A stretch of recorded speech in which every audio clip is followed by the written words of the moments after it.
Hello students, welcome to the creators institute. तो अब हम इस वीडियो में लाइफ प्रोसेस चैप्टर को डिस्कस करने वाले हैं।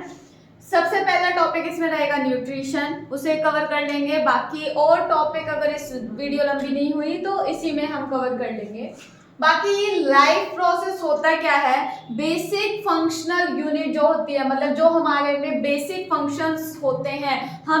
मैं फंक्शनिंग क्यों कर पा रही हूँ, मैं ऐसे मूवमेंट क्यों कर पा रही हूँ, बोल क्यों पा रही हूँ, क्योंकि हमारे सबके अंदर कॉमन बेसिक फंक्शन होते हैं जिसकी वजह से कोई भी लिविंग ऑर्गेनिज्म लिविंग रह पाता है, मतलब जिंदा रह पाता है। वो फंक्शन मेनली क्या होते हैं, वो होते हैं न्यूट्रिशन, रेस्पिरेशन, ट्रांसपोर्टेशन और excretion. Basic function performed by the living organisms to maintain their life on this earth are called life process। I hope आपको ये क्लियर होगा कि लाइफ प्रोसेस होता क्या है, कि लाइफ को मेंटेन करने के लिए हर एक लिविंग ऑर्गेनिज्म में प्रोसेसेस होते हैं कुछ बेसिक। वो कौन कौन से होते हैं, न्यूट्रिशन, रेस्पिरेशन, ट्रांसपोर्टेशन और एक्सक्रीशन, ये सबके अंदर कॉमन प्रोसेसेस होते हैं।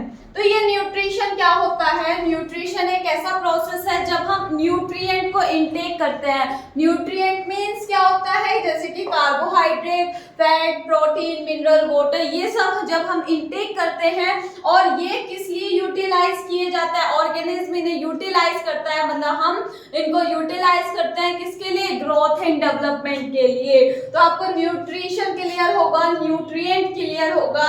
अब जो हमारे न्यूट्रिशन के मोड होते हैं वो दो टाइप के होते हैं, एक होता है ऑटोट्रोफिक मोड ऑफ न्यूट्रिशन और एक होता है heterotrophic mode of nutrition. Trophic का मीन्स होता है फूड और ऑटो का मतलब होता है सेल्फ, मतलब जो ऑर्गेनिज्म अपना खाना खुद बनाते हैं, जो ऑर्गेनिज्म अपना खाना खुद बनाते हैं उनको हम ऑटोट्रोफिक ऑर्गेनिज्म बोलते हैं, ऑटोट्रोफ्स बोलते हैं, या उनका मोड ऑफ न्यूट्रिशन कैसा होता है, ऑटोट्रोफिक होता है। और ऐसे ऑर्गेनिज्म जो अपने खाने के लिए दूसरों पर डिपेंड करते हैं। हेटेरो का मीन्स होता है अदर्स और ट्रोफिक का मीन्स होता है क्या, फूड। तो जो ऑर्गेनिज्म दूसरे पे डिपेंड करते हैं किसके लिए, फूड के लिए, तो उसे हम क्या बोलते हैं, heterotrophic mode of nutrition. I hope आपको ये क्लियर होगा। अब इससे आगे चलते हैं। सो मोड ऑफ न्यूट्रिशन हमारे होते हैं autotrophic and heterotrophic mode of nutrition. Autotrophic mode of nutrition हम किसको बोलते हैं, जिसमें ऑर्गेनिज्म अपना खाना खुद बनाएगा, उसे किसी की नीड नहीं है, वो अपने आप खुद खाना बना लेता है। ऐसे में कौन आते हैं, हमारे ग्रीन प्लांट्स और ऑटोट्रोफिक बैक्टीरिया। ओके, फिर हेटेरोट्रोफ्स में आते हैं। हेटेरोट्रोफिक मोड ऑफ न्यूट्रिशन क्या होता है कि जो फूड के लिए दूसरों पर डिपेंड करता है। तो हेटेरो का मीन्स अदर, मतलब दूसरों पर डिपेंड, ऑटो का मतलब सेल्फ, और ट्रोफिक का मीन्स आपको पता है क्या मतलब है इसका, फूड से। तो जो अपना खाना खुद बना रहे हैं और जो दूसरों पर डिपेंड कर रहे हैं वो होते हैं ऑटोट्रोफिक। इसके तीन पार्ट में डिवाइड करा गया है, एक होता है सेप्रोट्रोफिक, एक होता है पैरासिटिक और एक होता है होलोजिक। ये अच्छे से समझना, काफी क्वेश्चन पूछे गए हैं इसमें से। सेप्रोट्रोफिक मोड ऑफ न्यूट्रिशन क्या होता है, जिसमें कि वो ऑर्गेनिज्म, ऐसे ऑर्गेनिज्म जो dead and decaying plants and animal को खाते हैं, ठीक है, ऐसे ऑर्गेनिज्म जो डेड प्लांट एंड एनिमल्स को खाते हैं, ऐसे ऑर्गेनिज्म का न्यूट्रिशन कैसा होता है, सेप्रोट्रोफिक, और उन्हें बोला क्या जाता है, सेप्रोट्रोफ्स। क्या बोला जाएगा उन्हें, सेप्रोट्रोफ्स, ठीक है। तो सेप्रोट्रोफिक मोड ऑफ न्यूट्रिशन क्या होता है कि जिसमें ऑर्गेनिज्म अपना खाना लेता है, किससे लेता है, डेड एंड डिकेइंग ऑर्गेन, जैसे डेड बॉडी होती है एनिमल या प्लांट की, तो उनको वो कैसे गायब हो जाती है, तो उन्हें भी कोई खा रहा होगा ना, तभी वो गायब हो जाती है। तो ये वैसे हमारे एनवायरनमेंट के लिए काफी ज्यादा अच्छे हैं, ताकि अगर ये सब नहीं होते, fungi, bread mould, mushroom, yeast, ये सब नहीं होते तो हमारे सारे एनवायरनमेंट में बहुत ज्यादा गंदगी होती। ओके, तो आपको समझ आ गया होगा सेप्रोट्रोफिक मोड ऑफ न्यूट्रिशन किसे बोलते हैं, एग्जाम्पल बहुत ज्यादा जरूरी है। अब आगे बढ़ते हैं, पैरासिटिक मोड ऑफ न्यूट्रिशन किसे बोलते हैं। पैरासिटिक मोड ऑफ न्यूट्रिशन हम किसको बोलते हैं कि जब, जैसे जू का एग्जाम्पल लो, सर में जू हो जाती है, हमारे सर में रहती है, हमें मारती नहीं है लेकिन हमारे अंदर से खून चूसती रहती है। तो ऐसे ऑर्गेनिज्म जो हमारी बॉडी के अंदर रहकर क्या ऑब्टेन कर रहे हैं, अपना खाना ऑब्टेन कर रहे हैं, हमें मारते भी नहीं लेकिन हमारे अंदर से खाना ऑब्टेन कर रहे हैं। जैसे पेट में कीड़े हो जाते हैं, जब पेट में कीड़े हो जाते हैं तो वो हमारे अंदर से अपना खाना ऑब्टेन करते हैं, लेकिन हम मर नहीं जाते ना। तो वो ऐसे ऑर्गेनिज्म जो दूसरे लिविंग ऑर्गेनिज्म के अंदर रहकर अपने खाने को ऑब्टेन करते हैं, उन्हें बोलते हैं पैरासिटिक मोड ऑफ न्यूट्रिशन। और ऐसे जो कि ये काम करते हैं, दूसरी बॉडी के अंदर रहकर न्यूट्रिशन ऑब्टेन करते हैं, उसको हम बोलते हैं क्या पैरासिटिक मोड ऑफ न्यूट्रिशन, और उन्हें बोलते हैं पैरासाइट। जैसे एग्जांपल देखो, एक प्लांट होता है कस्काटा, जिसे अमरबेल कहते हैं, ये भी एक पैरासाइट है। और ये प्लाज्मोडियम देखो, प्लाज्मोडियम एक प्रोटोजोआ है। ये बॉडी के अंदर जब आता है हमारे, तो बॉडी के अंदर आकर ये क्या कोज करता है, मलेरिया कोज करता है, मलेरिया। तो हमारी बॉडी के अंदर आ जाएगा, हमारी बॉडी से फूड को ऑब्टेन कर लेगा और हमें क्या हो जाता है, फीवर। तो ये सारे जो होते हैं लाइस, लीचेस, टैपवॉर्म, राउंडवॉर्म, ये हमारे क्या होता है, पैरासाइट की बॉडी के अंदर रहते हैं और वहां से फूड को ऑब्टेन करते हैं। ऐसे ऑर्गेनिज्म को हम पैरासिटिक मोड ऑफ न्यूट्रिशन बोलते हैं। होलोजोइक क्या होता है, जिसमें ऑर्गेनिज्म कॉम्प्लेक्स फूड मटेरियल को लेता है ना, अपनी बॉडी में लेगा कॉम्प्लेक्स फूड मटेरियल को। और फिर कौन कौन से प्रोसेस होते हैं, इंजेशन मतलब कि फूड को माउथ में रखा, डाइजेशन, एब्जॉर्प्शन, ये प्रोसेसेस होते हैं जिससे कि कॉम्प्लेक्स फूड मटेरियल सिंपलर में कन्वर्ट होता है।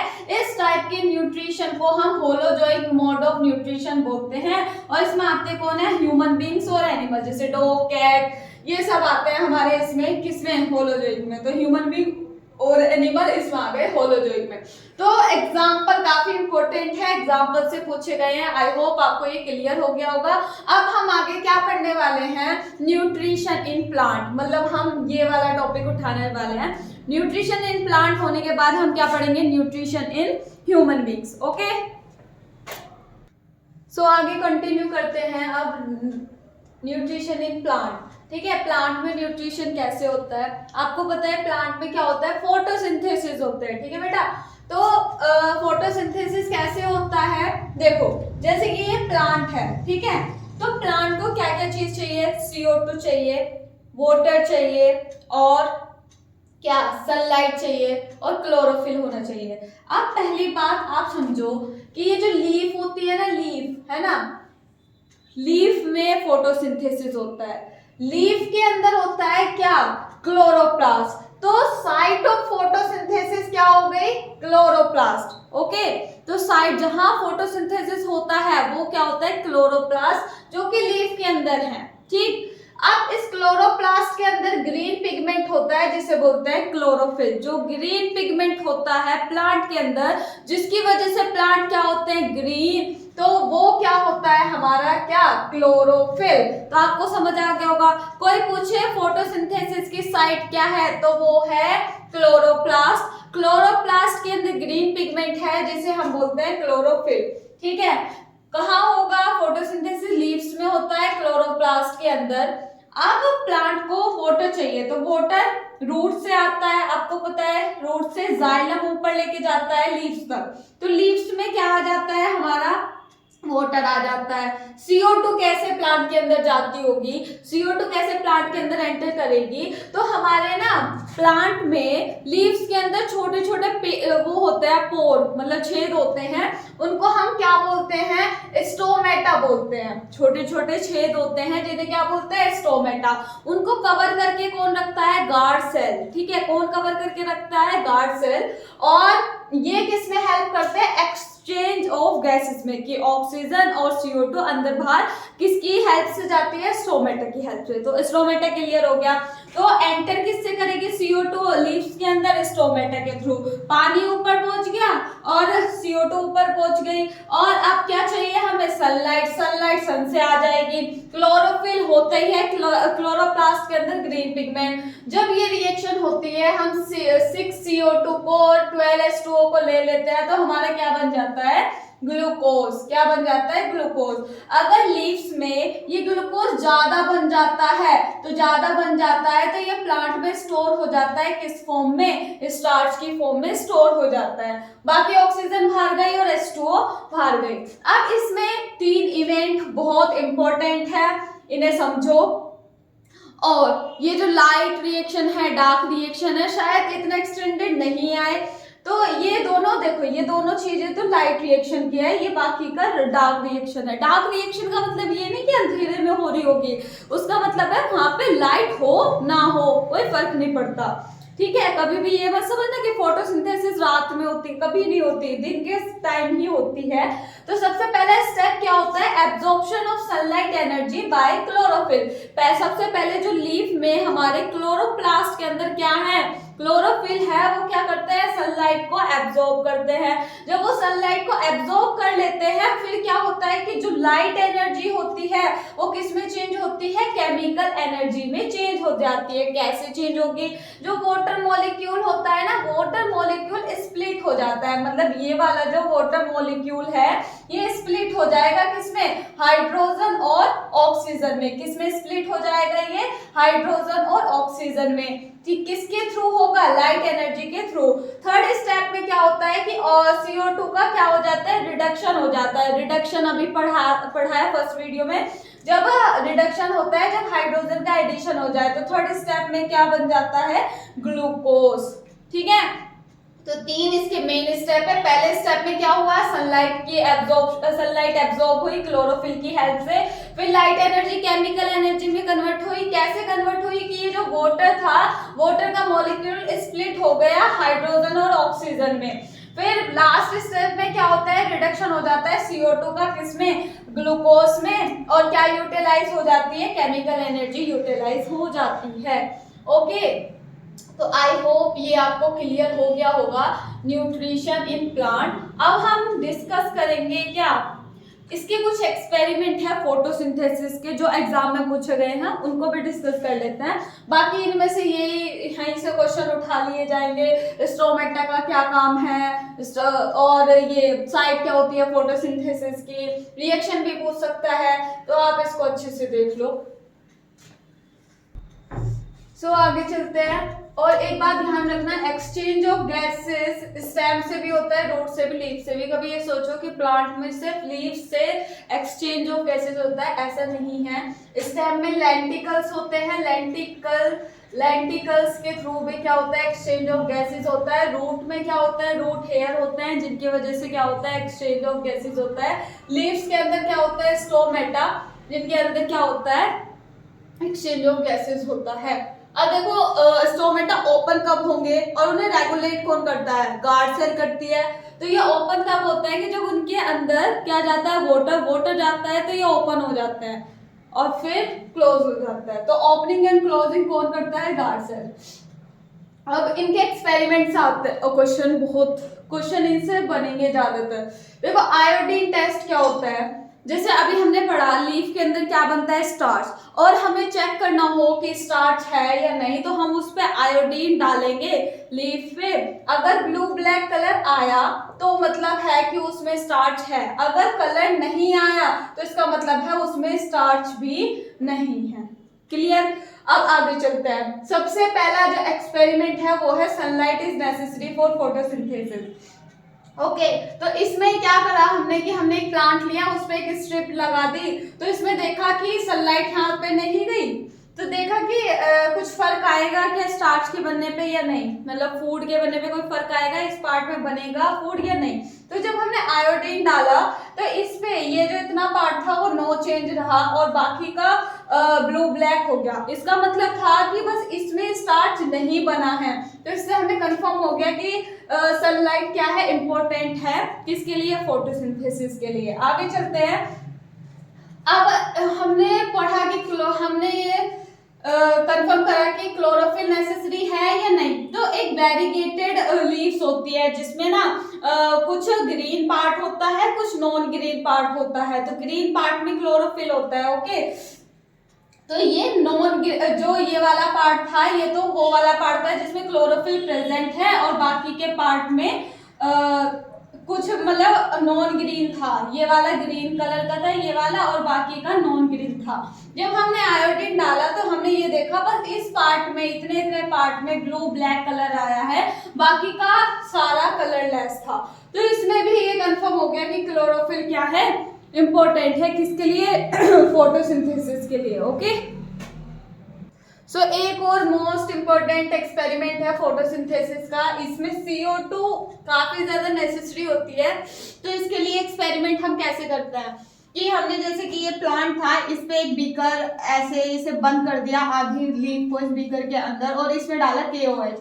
KOH की ये प्रॉपर्टी होती है कि ये CO2 को एब्जॉर्ब कर लेती है कंप्लीटली, ठीक है, एब्जॉर्ब कर लेती है किसको, CO2 को। तो हमने ये HKOH इस बीकर में क्यों डाला, क्योंकि इस बीकर में भी जितनी CO2 होगी वो सारी एब्जॉर्ब हो जाएगी। ओके, तो फिर इस लीफ को हटाया और देखा कि इसमें आयोडीन डालकर कि क्या जिसपे फ्लास्क में जो बंद थी लीफ उस पे भी ब्लू ब्लैक कलर आएगा या नहीं, तो नहीं आया। क्यों नहीं आया, क्योंकि भाई CO2 के बिना फोटोसिंथेसिस नहीं हो सकता। इस पार्ट को CO2 नहीं मिली है, इसलिए यहाँ पे नो चेंज आया है, और इतने पार्ट में फोटोसिंथेसिस हुआ है, इसलिए यहाँ पर कैसा कलर आया है, ब्लू ब्लैक। ओके, तो आपकी एनसीईआरटी बुक में ये एक्सपेरिमेंट दे रखा है, और काफी क्वेश्चन मिलेंगे आपको इस तरह से कि अगर एक बीकर है और उस बीकर में क्या रखा है, KOH रखा है, तो KOH क्या कर लेता है, CO2 को एब्जॉर्ब कर लेता है, तो यहाँ पे फोटोसिंथेसिस बिल्कुल नहीं होगी।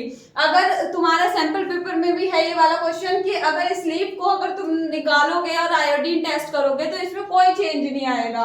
तो ये ध्यान से रखना कि वहां KOH रखा है या नहीं रखा है। दूसरा इसी तरह का होगा, उसमें KOH नहीं रखा होगा तो वहां फोटोसिंथेसिस हो जाएगी, ठीक है, तो इसमें कभी भी फोटोसिंथेसिस नहीं होगी। तो इससे हमें क्या पता लग रहा है कि CO2 काफी ज्यादा नेसेसरी है। सो हमने प्लांट का सारा कुछ पढ़ लिया है, अब हम पढ़ेंगे nutrition in human being. Okay, so अब नेक्स्ट टॉपिक है हमारा nutrition in human being. Human में न्यूट्रिशन कैसे होता होगा, तो पूरी एक लॉन्ग ट्यूब होती है जिसे एलिमेंट्री कैनाल हम बोलते हैं, जो माउथ से एनस तक होती है। ये डायग्राम मैंने बना दिया है, इसको अच्छे से समझना है आपको कि ये होता है बक्कल कैविटी, और इसके अंदर होता है माउथ, ये होती है टंग। यहाँ जो ये पाइप होता है स्टमक तक जो पाइप होता है उसको हम बोलते हैं क्या, ईसोफेगस। इसोफेगस क्या होता है, फूड पाइप होता है। ये डायाफ्राम होता है, ये हमारा स्टमक हो गया, और ये इससे स्टमक के जस्ट साइड में क्या होता है, लीवर। ये लीवर होता है। लीवर के अंदर ये जो है, ये वाला जो बना हुआ है इसे बोलते हैं गॉल ब्लैडर, और गॉल ब्लैडर के यहाँ ये होता है बाइल डक्ट, जहां से बाइल निकलेगा, ठीक है। अब इसके बाद ये हो गया हमारा स्टमक। ये जो है इस वाले पार्ट को हम बोलते हैं पैनक्रियाज। ये होती है लार्ज इंटेस्टाइन, इस लार्ज इंटेस्टाइन की कोलोन भी बोलते हैं। ये होती है स्मॉल इंटेस्टाइन, और ये होता है एनस, और ये होता है अपेंडिक्स, ठीक है। आपको ये डायग्राम समझ आ गया होगी कहाँ कहाँ क्या चीज है। अब समझो कि ये एलिमेंट्री कैनाल क्या होती है। एलिमेंट्री कैनाल एक लॉन्ग ट्यूब होती है जो माउथ से एनस तक होती है। ओके, जब हम फूड को इंटेक करते हैं तो सबसे पहले वो टीथ हमारे उस फूड को क्या कर देते हैं, क्रश कर देते हैं। जब वो फूड को क्रश कर देते हैं तो हमारी जो कैनाल की जो लाइनिंग होती है वो बहुत सॉफ्ट होती है, तो इसके लिए हमारे खाने को भी गीला होना पड़ेगा, मीन्स वेट होना पड़ेगा, ताकि जो पासेज हो, रास्ता हो, वो स्मूथ हो जाए। तो माउथ के अंदर ना, हमारी बक्कल कैविटी के अंदर क्या होता है कि सलाइवरी ग्लैंड होती है। जो सलाइवरी ग्लैंड क्या सिक्रीट करती है, वो सिक्रीट करती है सलाइवा, और इस सलाइवा के अंदर होता है सलाइवरी एमाइलेज। याद रखना, ग्लैंड हमेशा कुछ ना कुछ निकालेगी, ठीक है। अब स्टमक में भी जाएंगे, स्मॉल इंटेस्टाइन, तो जहां पे ग्लैंड आएगी ना वो कुछ ना कुछ अपने अंदर से सिक्रीट करती है। तो सलाइवरी ग्लैंड ने क्या सिक्रीट करा, सलाइवा, और सलाइवा के अंदर कौन सा एंजाइम होता है, सलाइवरी एमाइलेज। जो एंजाइम होते हैं, एंजाइम क्या होते हैं, बायो कैटालिस्ट। एंजाइम क्या होते हैं, बायो कैटालिस्ट, मतलब कि ये जो होते हैं कॉम्प्लेक्स फूड मटेरियल को सिंपलर में बदलने में हेल्प करते हैं हमारे बायोलॉजी में, ठीक है। तो सलाइवा के अंदर कौन सा एंजाइम है, सलाइवरी अमाइलेज, और ये किसको चेंज कर देता है, स्टार्च को किसमें बदल देता है, शुगर में, सिंपल शुगर में बदल देता है, ठीक है। हमने रोटी का टुकड़ा खाया, क्रश किया, वो सलाइवा मिक्स हुआ, उसमें एंजाइम है, उसने क्या करा, उस बड़े से मॉलिक्यूल को किसमें कन्वर्ट कर दिया, शुगर में कन्वर्ट कर दिया। जो कैनाल की लाइनिंग थी उसमें जो हमारी, फिर अब ये खाना कहाँ पे चला गया, हमारे अंदर फूड पाइप में, मतलब इसमें ईसोफेगस में। और एक और बात, यहाँ पे ना एपिग्लोटिस होता है इस जगह ना, गले से एपिग्लोटिस, ये जो एपिग्लोटिस होता है ये क्या करता है कि हमारे अंदर दो पाइप है, यहाँ से ये जो जा रहा है फूड पाइप है, और इसके जस्ट बराबर में एयर पाइप भी होता है। कभी कभी ऐसा होता है फूड जो होता है एयर पाइप में चला जाता है, जिससे हमें धक्का लगता है, तो वो किसके, अब नॉर्मली हम खाना खाते हैं वो उसमें क्यों नहीं जाता, क्योंकि इसकी वजह से एपिग्लोटिस एकदम से जब हम खाना अंदर लेते हैं तो वो सीधा तो मैंने फूड पाइप में ही डालता है, लेकिन कभी कभी हम जल्दी जल्दी में खाना खाते हैं तो वो कभी कभी चला जाता है एयर पाइप में, और जब तुम्हें धक्का लग जाता है तो और ये दिक्कत होती है काफी ज्यादा। फिर तो एपिग्लोटिस हेल्प करता है किसमें, कि फूड को सीधा तुम्हारे किसमें डाले, फूड पाइप में, मतलब ईसोफेगस में डाले, राइट। अब हम फूड को इंटेक करते हैं, वो फूड कौन क्रश करता है, टीथ उनको क्रश तोड़ देते हैं। ये सारी बात हमने कर दी यहाँ तक। तो हमारा फूड शुगर में कन्वर्ट हो गया। यहाँ माउथ में डाइजेशन खत्म। ये भी क्वेश्चन पूछा जाता है कि सबसे पहले डाइजेशन कहाँ होता है, तो वो माउथ में होता है। तो जो कैनाल की जो लाइनिंग होती है वो जो है रिदमिक कॉन्ट्रैक्ट होने लगती है। जब कोई चीज ऐसे कॉन्ट्रैक्ट होगी, कॉन्ट्रैक्ट ऐसे बार बार कॉन्ट्रैक्ट होगी तो वो चीजें नीचे होती जाएगी। तो इस वाले मूवमेंट को हम क्या बोलते हैं, पेरिस्टाल्टिक मूवमेंट। क्या बोला जाता है, पेरिस्टाल्टिक मूवमेंट। काफी ज्यादा पूछा गया है कि फूड नीचे की, मतलब रुक भी तो सकता है ना बीच में, क्यों नहीं रुकता, क्योंकि हमारे यहाँ पे पूरी इस डक्ट में, पूरी जो ये एलिमेंट्री कैनाल है, इस पूरी की लाइनिंग में क्या होने लगता है, पेरिस्टाल्टिक मूवमेंट होता है, जिससे खाना सिर्फ नीचे की तरफ आता चला जाता है। समझ गए आप इतना। अब चलते हैं आगे। अब फूड किस में जाएगा, स्टमक में। अब माउथ से फूड कहाँ जाएगा, स्टमक में। स्टमक क्या होता है, एक लार्ज ऑर्गन होता है, जब वो एक्सपेंड हो जाता है कि जब फूड उसके अंदर एंटर करता है, ओके। तो स्टमक की जो मस्कुलर वॉल होती है वो हेल्प करती है फूड को अच्छी तरह मिक्स करने में। जो डाइजेस्टिव जूस होते हैं उनके थ्रू फूड को अच्छी तरह मिक्स करने में हेल्प करते हैं जो मस्कुलर वॉल होती है। और जो मस्कुलर वॉल होती है ना स्टमक की, उसमें क्या होता है, म्यूकस होता है, ठीक है। म्यूकस एक लेयर होती है। अब सुनो, स्टमक के अंदर क्या होती है, गैस्ट्रिक ग्लैंड। जो गैस्ट्रिक ग्लैंड क्या रिलीज करती है, एक प्रोटीन। मैंने कहा था ग्लैंड हमेशा कुछ ना कुछ रिलीज करेगी, तो गैस्ट्रिक ग्लैंड क्या रिलीज करती है, अब प्रोटीन डाइजेस्टिव एंजाइम, जिसको हम क्या बोलते हैं, पेप्सिन। क्या बोला जाता है उसे, पेप्सिन। और वो जो पेप्सिन का काम क्या होता है, उसका काम होता है प्रोटीन को डाइजेस्ट करना। काफी पूछा जाएगा कि पेप्सिन का क्या काम होता है। तो गैस्ट्रिक जो ग्लैंड है वो दो चीजें निकालती है, एक तो ये पेप्सिन और ये HCl। HCl का काम होता है एसिडिक मीडियम क्रिएट करना, और ये गैस्ट्रिक जूस को क्या कर देता है, एसिडिक। तो HCl क्या करता है, एसिडिक मीडियम को क्या कर देता है, क्रिएट कर देता है। तभी जब एसिडिक मीडियम क्रिएट होगा तभी ये पेप्सिन काम करेगा। तो मतलब HCl क्या करता है, एसिडिक मीडियम क्रिएट करता है, जिससे ये पेप्सिन प्रोटीन को डाइजेस्ट कर पाता है। अगर ये नहीं करेगा तो नहीं कर पाएगा। अब ये सोचो, हमने पढ़ा है HCl is a very strong acid, ये हमारे बर्न कर सकता है हाथ को भी, कपड़ों को भी। तो ये हमारे स्टमक में कैसे रह रहा है, तो ये हमारे स्टमक में इस वजह से रह पा रहा है क्योंकि ये म्यूकस लेयर होती है हमारे स्टमक के चारों तरफ। ये जरूरी क्यों है HCl हमारे लिए, कि एक तो ये पेप्सिन, अगर ये नहीं होगा तो पेप्सिन काम नहीं करेगा, पेप्सिन काम नहीं करेगा तो यहीं पे प्रोटीन डाइजेस्ट नहीं होगा। दूसरा इसका इम्पोर्टेंट रोल है कि जो फूड हम खाते हैं उसमें जो बैक्टीरिया होता है उसको ये किल करता है। ओके, इसलिए ये जरूरी है। तो इसको हमारे अगर भाई इतना हार्मफुल है ये तो हमारे सारे ऑर्गन को गला देता, पर नहीं गलाता। क्यों नहीं गलाता? क्योंकि म्यूकस का प्रोटेक्शन है, म्यूकस इसको प्रोटेक्ट करे रखे हैं, इसलिए ये उसको नहीं क्या कर पाता, मतलब बाहर के ऑर्गन तक नहीं पहुंचने देता। तो आप ये चीजें ध्यान से रखो, ध्यान में रखो, यहीं से क्वेश्चन उठे हुए हैं। ओके, अब हमारा फूड स्पिंचर मसल के थ्रू कहाँ चला जाएगा? स्मॉल इंटेस्टाइन में। अब पार्शियली डाइजेस्टेड फूड हमारे किस में आ जाता है? स्मॉल इंटेस्टाइन में। किसके थ्रू? स्पिंचर मसल के थ्रू।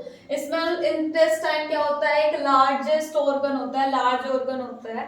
अडल्ट मैन में ये 6.5 मीटर का होता है और पूरी एलिमेंट्री कैनाल हमारी 9 मीटर की होती है। तो हर्बीवोरस जो होते हैं वो लार्ज होते हैं, मतलब उनकी जो स्मॉल इंटेस्टाइन होती है तो वो क्या होती है? लार्ज। क्यों लार्ज होती है? क्योंकि उन्हें सेल्यूलोज को डाइजेस्ट करना पड़ता है, ठीक है। जो सिर्फ वो खाते हैं, प्लांट खाते हैं, उन्हें हर्बीवोरस बोलते हैं, और जो सिर्फ एनिमल्स खाते हैं उन्हें कार्निवोरस बोलते हैं। हर्बीवोरस की स्मॉल इंटेस्टाइन होती है, उनको किसको डाइजेस्ट करना पड़ता है? सेल्यूलोज को, इसलिए इनकी लार्ज होती है, और कार्निवोरस की क्या होती है? स्मॉल। ओके, तो अब फूड हमारा स्मॉल इंटेस्टाइन में एंटर करता है। जब हमारा स्मॉल इंटेस्टाइन में एंटर करता है तो स्मॉल इंटेस्टाइन के अंदर क्या होता है? कंप्लीट डाइजेशन होता है फूड का, जैसे कार्बोहाइड्रेट, प्रोटीन और फैट, इनका बिल्कुल कंप्लीट डाइजेशन हो जाता है। और स्मॉल इंटेस्टाइन में 2 ग्लैंड होती है, जिसे बोला जाता है लीवर और पैनक्रियास। लीवर क्या सिक्रीट करता है? बाइल। बाइल होता है ग्रीनिश येलो लिक्विड। क्या होता है? बाइल ग्रीनिश येलो लिक्विड होता है। देखो ध्यान से सुनो, जैसे ही खाना स्मॉल इंटेस्टाइन में आया 2 ग्लैंड से सिक्रीशन स्टार्ट हो जाता है। ओके, तो 2 ग्लैंड से सिक्रीशन स्टार्ट हो जाता है। कौन कौन सी ग्लैंड है? लीवर और पैनक्रियाज।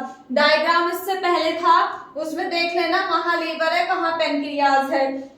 तो फूड यहाँ आते इन दोनों का सिक्रीशन स्टार्ट हो गया। अब लीवर, मैंने कहा था ग्लैंड जो भी हो गया अपने अंदर से कुछ ना कुछ सिक्रीट करती है, तो लीवर अपने अंदर से क्या सिक्रीट करता है? बाइल। और बाइल एक ग्रीनिश येलो लिक्विड होता है जो कि एल्कलाइन होता है नेचर में, और ये स्टोर कहाँ होता है? गॉल ब्लैडर में। क्वेश्चन पूछे गए हैं बाइल कहाँ से सिक्रीट होता है? लीवर से। स्टोर कहाँ होता है? गॉल ब्लैडर में। और ये एल्कलाइन होता है। जो पैनक्रिएटिक एंजाइम है, मतलब इस पैनक्रियास से जो सिक्रीट होंगे वो तभी एक्ट कर पाएंगे कब? जब ये जो एसिडिक फूड आ रहा है स्टमक से, ये एल्कलाइन होगा। तो एल्कलाइन करता कौन है? बाइल करता है। एसिडिक फूड को एल्कलाइन में कौन करता है कन्वर्ट? बाइल। इसका नेचर भी एल्कलाइन ही होता है, ठीक है। तो तभी तो लीवर में, अगर हमारा लीवर ही काम नहीं करेगा तो हमारे अंदर एसिडिटी बनती रहेगी। तो ठीक है, इसलिए ये इंपॉर्टेंट है काफी ज्यादा कि फंक्शनिंग लीवर की अच्छे से होना, क्योंकि वहाँ हमारा बाइल है, ठीक है। बाइल ही फंक्शनिंग करता है ताकि एसिडिक फूड एल्कलाइन मतलब बेसिक में कन्वर्ट हो। अगर एसिडिक रहेगा तो तुम्हें एसिडिटी की प्रॉब्लम काफी ज्यादा होगी। अब क्या होगा कि ये जो बाइल सोल्ट होता है, बाइल के अंदर जो बाइल सोल्ट होता है वो फैट के लार्ज ग्लोब्यूल को, जो बड़े बड़े ग्लोब्यूल होते हैं, ग्लोब्यूल मतलब सर्कल में जो ग्लोब्यूल होते हैं फैट के, उनको स्मॉल ग्लोब्यूल में कन्वर्ट कर देता है और यहाँ पे फैट हो जाता है इमल्सिफाइड। तो अगर ये नहीं होता प्रोसेस तो पैनक्रिएटिक एंजाइम उस पे एक्ट नहीं कर पाते। समझ रहे हो ना इस बात को? तो ये हमारा स्मॉल इंटेस्टाइन पता है, यहाँ जो चीजें हो रही है ये बहुत ज्यादा इंपॉर्टेंट है, तो इन्हें आप अच्छे से देख लो, इसे लिख भी लेना। अब आपने लीवर का समझ लिया, लीवर क्या क्या करता है। अब आ जाओ पैनक्रियाज में, क्योंकि अब फूड एल्कलाइन भी हो गया है, स्मॉल ग्लोब्यूल में भी कन्वर्ट हो गया है। अब हमारा कौन काम करता है? पैनक्रियाज। स्टमक के पैरेलल होता है कौन? पैनक्रियाज। और पैनक्रियाज एक लार्ज ग्लैंड होती है जो पैनक्रियाज क्या सिक्रेट करती है? Pancreatic juice. इस पैनक्रिएटिक जूस के अंदर क्या होते हैं डाइजेस्टिव एंजाइम। वो डाइजेस्टिव एंजाइम कौन कौन से हैं? Amylase, trypsin, lipase. Amylase stomach में, वो हमारे माउथ में भी था, सलाइवरी अमाइलेज। तो ये जो अमाइलेज है ये किसका ब्रेक डाउन कर देता है? स्टार्च का, मतलब कार्बोहाइड्रेट का। और जैसे हमने प्लांट में पढ़ा था कि प्लांट में अगर ज्यादा ग्लूकोज हो जाता है वो किस फॉर्म में स्टोर होता है? स्टार्च के। तो हमारे अंदर अगर हम ज्यादा खाना खा लेते हैं या ज्यादा स्टार्च या ज्यादा कार्बोहाइड्रेट, मतलब स्टार्च का मतलब क्या? कार्बोहाइड्रेट ही है, वहां पे भी कार्बोहाइड्रेट था। तो कार्बोहाइड्रेट अगर बॉडी में ज्यादा हो गया तो वो हमारे अंदर किस फॉर्म में स्टोर होता है? ग्लाइकोजन के अंदर, मतलब किस फॉर्म में होता है? ग्लाइकोजन की फॉर्म में। और स्टोर कहाँ होता है? गॉल ब्लैडर के अंदर। अब आगे चलो कि ये जो अमाइलेज है ये किसका ब्रेक डाउन कर देता है? कार्बोहाइड्रेट का। हमने क्योंकि अभी पढ़ा था स्मॉल इंटेस्टाइन के अंदर कंप्लीट क्या होता है? कंप्लीट डाइजेशन होता है किसका? किस किस का कंप्लीट डाइजेशन होता है? एक तो हमारे कार्बोहाइड्रेट का, प्रोटीन का, फैट का। तो ये जो हमारा कौन अमाइलेज है वो कार्बोहाइड्रेट को कन्वर्ट कर देता है और ट्रिप्सिन को भी डाइजेस्ट कर देता है। ट्रिप्सिन किसको डाइजेस्ट कर देता है? प्रोटीन को। लाइपेज किसको डाइजेस्ट कर देता है? इमल्सिफाइड फैट को। तो ये क्वेश्चन काफी पूछे गए हैं। तो ये जो प्रोसेस है ना, तुम सोचोगे पैप्सिन ने भी तो डाइजेस्ट करा है, तो वो प्रोटीओज में करता है, फिर पेप्टोन में कन्वर्ट होता है, फिर पेप्टोन के बाद अमीनो एसिड में कन्वर्ट हो जाता है। लेकिन इतना नहीं पूछा जाएगा, जो एनसीईआरटी में है भी नहीं। आप नॉर्मल याद रखो पैप्सिन, और पैप्सिन जो स्टमक में प्रोटीन को डाइजेस्ट करता है और स्मॉल इंटेस्टाइन में ट्रिप्सिन करता है।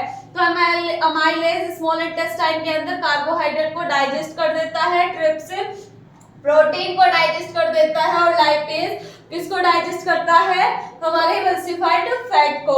और जो स्मॉल इंटेस्टाइन की जो वॉल होती है वो इंटेस्टिनल जूस सिक्रीट करती है, और इन इंटेस्टिनल जूस के अंदर कुछ एंजाइम होते हैं, और वो एंजाइम फाइनली कन्वर्ट कर देता है ग्लूकोज को, वो कार्बोहाइड्रेट को किसमें? ग्लूकोज में, प्रोटीन को किसमें? अमीनो एसिड में, और फैट को फैटी एसिड एंड ग्लिसरॉल में। ओके, आई होप आपको इतना क्लियर हो गया होगा। बहुत इंपॉर्टेंट है ये, प्लीज आप अच्छे से देख लो रिपीट करके वीडियो।